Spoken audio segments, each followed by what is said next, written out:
You know, we often look at these huge global trends, but sometimes the really telling stuff is happening, well, much closer to home.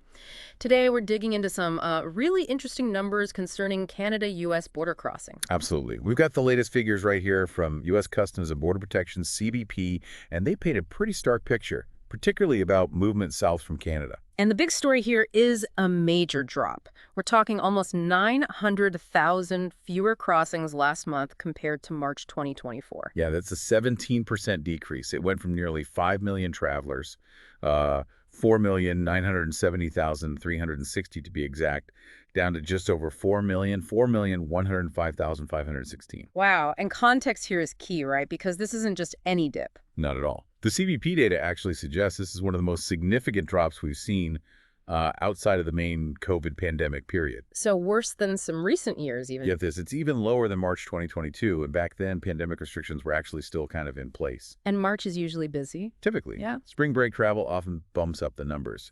So this decline is, well, it's quite notable. Okay, so what's driving this? What are the sources saying? Seems like the focus is on the U.S. side of things. It does seem that way. The reports we looked at mention President Trump's hardline immigration policies as one factor. Right, and there was also that rhetoric, maybe less policy, more talk about Canada potentially becoming the 51st state. Exactly. And then there's the ongoing issue of tariffs, which could also be playing a part. It kind of makes sense, doesn't it? That sort of political climate and specific policies could make people think twice about crossing. Definitely. You know, things like tariffs might discourage those quick cross-border shopping trips people used to make more often. And this isn't trivial. We're talking about real money. Canadians spent, what, $20.5 billion in the U.S. just last year? That's a huge number, and it translates into jobs. The U.S. Travel Association figures estimate that spending supports something like 140,000 American jobs. So 140,000 jobs potentially affected by fewer visitors. That's significant. It really is. So a drop like this, it's not just numbers on a page, it has real economic ripples. And it's not just car crossings either, right? The data showed something about foot traffic. Yeah, that was interesting too. Foot traffic specifically saw a major slump down about 26%, from around 163,000 people walking across down to 121,000. 26%. That really suggests a broader shift in sentiment, maybe. I think so. It points towards a general maybe reluctance or just less desire for Canadians to cross over, no matter how they're traveling. Okay, but interestingly, some places in the U.S. are actively pushing back against this trend. I saw something about California. That's right. Governor Gavin Newsom launched a new ad campaign. It's specifically aimed at Canadians. What's the message? It's basically emphasizing sunshine and a whole lot of love for our neighbors up north.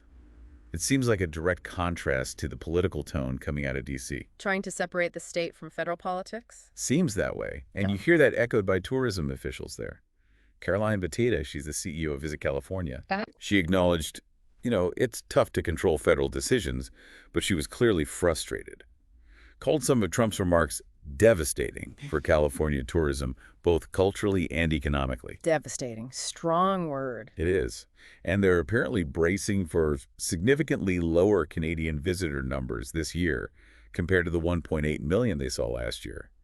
She also mentioned, sort of personally, that she identifies as a hybrid Canadian, so it hits close to home. Yeah, that adds another layer. It really highlights those deep personal ties across the border, doesn't it? It's not just about dollars and cents. Exactly. It affects communities' individual connections. And we saw that at an even more local level, too, didn't we? Palm Springs. Yes, the mayor there, Ron DeHart, he pointed out that last year, Canadian visitors actually outnumbered the city's residents 10 to 1. 10 to 1. Wow. And he also mentioned that Canadians own about 7% of the homes in Palm Springs.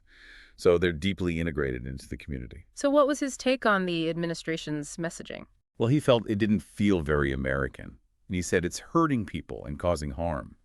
He really emphasized the damage to what's been a long, friendly relationship. So it really brings those big border crossing numbers down to, well, street level. You see how it's felt right there in communities with those strong Canadian links. Absolutely. It impacts the local economy, sure, but also just the feel of the place, the social connections. Okay, so wrapping this up, the main point is this really significant, quite concerning drop in Canadians crossing south into the U.S. Yeah, and the sources strongly suggest a link to the recent political talk and policy shifts from the U.S. side.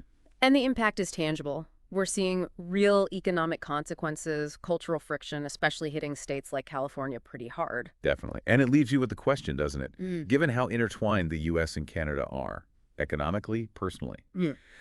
what are the long-term effects if this kind of shift in border traffic continues? That's the real question. What does this mean for the relationship overall and for those regional economies on both sides of the border as the political landscape keeps changing? Something to keep an eye on for sure.